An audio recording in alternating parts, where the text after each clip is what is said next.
The year is 536 AD. You wake up one morning and the sun is blue, not metaphorically, not poetically. Actually, visibly, disturbingly blue. And it has been that way for weeks. It gives off no warmth. The crops aren't growing. It's summer, but it feels like the dead of winter. And nobody, not the priests, not the scholars, not the emperors, has any idea why. This is the story of the worst decade in all of human history. And the terrifying part isn't just what happened. It's that we almost completely forgot about it. Most people, if you ask them about history's great catastrophes, will jump to the Black Death, or World War II, or maybe the eruption of Vesuvius. And those were all genuinely horrific.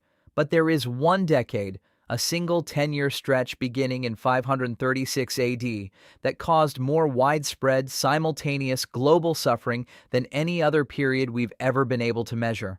A Harvard historian only formally named it the worst year to be alive in 2018. It had been buried for over 1,000 years. Here's what actually happened, and I promise you, by the end of this, you're going to see a completely different version of human history than the one you learned in school. Let's start with the second most jaw-dropping part of this story because it reframes everything else. Nobody knows where the volcano was. Think about that. The worst climate event in 2,000 years, an eruption so powerful it changed the temperature of the entire planet. And scientists still can't agree on where it came from. Iceland, North America, the Aleutian Islands. There are credible arguments for all three. Some researchers believe it wasn't even a single eruption.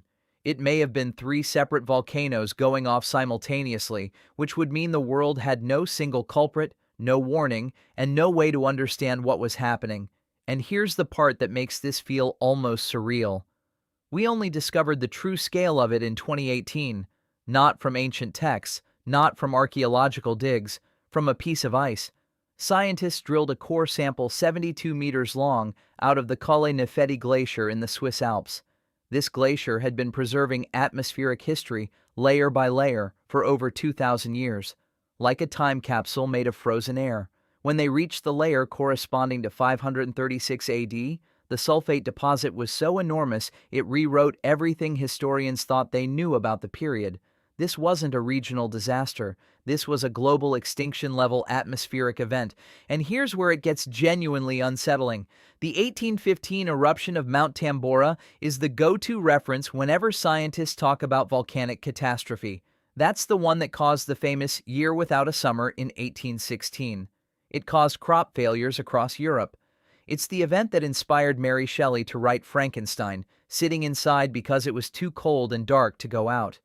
That eruption is treated as the gold standard of volcanic horror. Tree ring data shows that 536 was worse, more severe cooling, longer lasting, and it barely gets mentioned by comparison, but the numbers and the ice cores don't fully communicate what this actually felt like to live through. So, let me show you. A Roman senator named Cassiodorus was writing letters in 538, 2 years into the crisis. And he described something that, if you read it without context, sounds like the writing of a man who believed the world was ending. He wrote about the sun casting no warmth. He described it as appearing a strange bluish color. He wrote about a winter without storms, spring without mildness, and summer without heat. He wasn't writing poetry. He was describing his daily life. A Syrian church historian recorded that the sun shone feebly for a full year and a half without pause. 18 continuous months of a dimmed, cold, blue-tinged sky. The people alive in 536 had never experienced a real summer. Many of them likely believed the sun was permanently dying. There was no scientific framework to explain volcanic winter. There was no way to know it would ever end. Imagine going to sleep every night, genuinely unsure whether warmth would ever return to the world. In China, records confirm snow fell during what should have been the summer harvest season. In a country already fractured by warring dynasties, this was catastrophic. The famine that followed was so severe that some records suggest it may have triggered cannibalism in the worst affected regions. But here's what makes this story truly global, and this is the part that most history books completely skip over. The volcano, wherever it was, didn't just devastate Europe and Asia. 9,000 kilometers from the eruption, in Peru, the Moche civilization collapsed. The Moche were one of the most sophisticated pre-Columbian cultures in South America. Advanced irrigation systems, extraordinary gold work, a complex society that had thrived for centuries.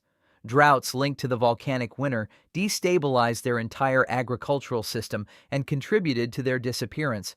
History usually blames internal conflict. The volcanic connection is almost never told.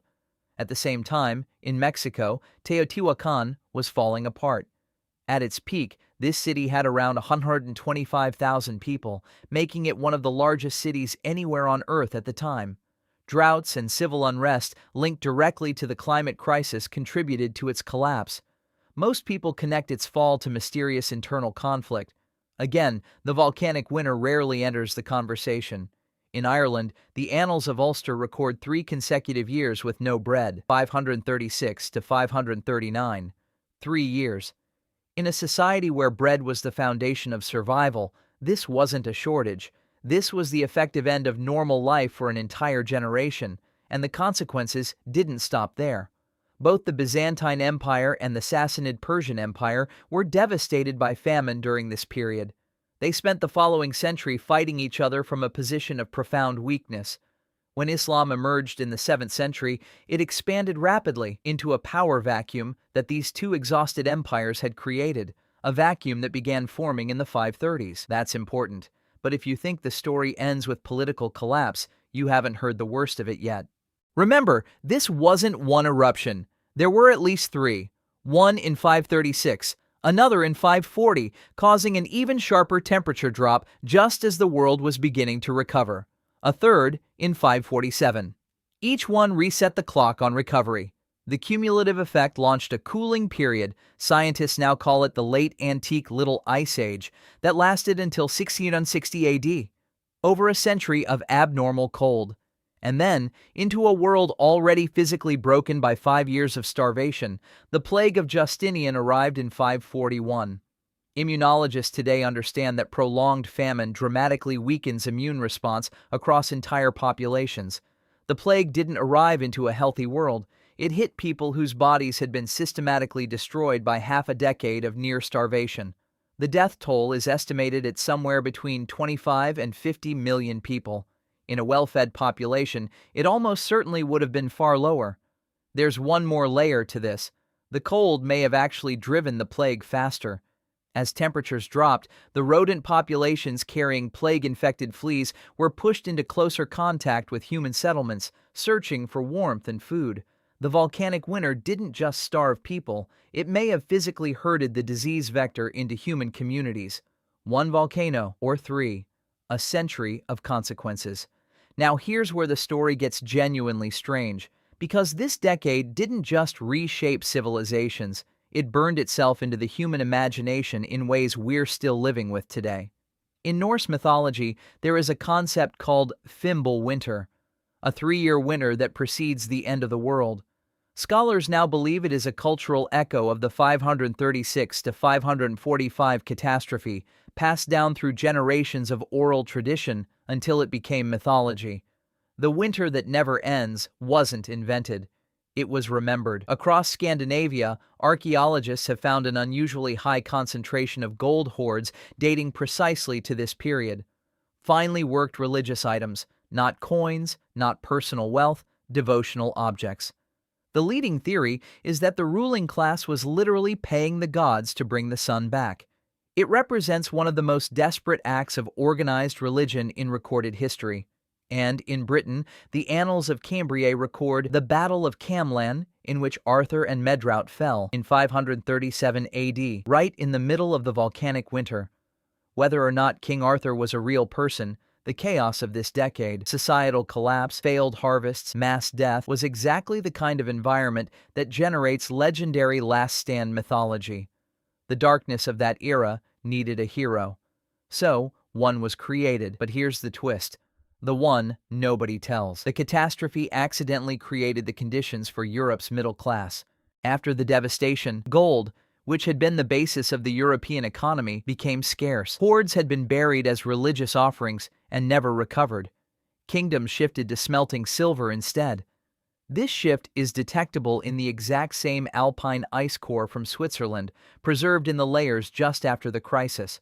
Silver was more available and more widely distributed than gold. It enabled broader trade.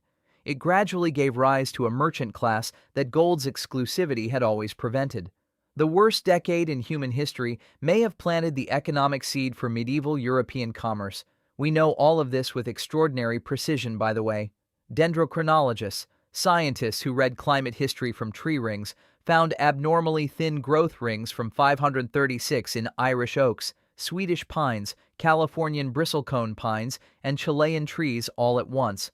A simultaneous global signal, preserved in wood, across 4 continents from the same catastrophic year. The trees remember what we forgot. So, let's bring this together. A volcanic eruption, location still unknown, blanketed the sky in 536 and turned the sun blue for 18 months. It triggered simultaneous crop failures across Europe, Asia, the Americas, and the Middle East. It collapsed the Moche in Peru, destabilized Teotihuacan in Mexico, starved Ireland for 3 consecutive years, and weakened the empires whose exhaustion would eventually allow Islam to spread across the ancient world. It was followed by 2 more eruptions and a century of abnormal cold. It set the stage for the plague of Justinian. It inspired Fimbulwinter. It may have given us King Arthur. And we only rediscovered its full scale in 2018 from a piece of glacier ice drilled out of the Swiss Alps. This is what history actually looks like when you dig past the surface, not the stories we chose to remember, the ones we almost lost entirely. If this kind of deep dive into forgotten history is what you're here for, there's a lot more where this came from on this channel. Subscribe so you don't miss it, and seriously, drop a comment below. I want to know, which part of this hit you the hardest? The mythology angle, the plague timing, the fact that we only found out 6 years ago? Because the more people talk about this, the more of these buried stories we can bring back into the light.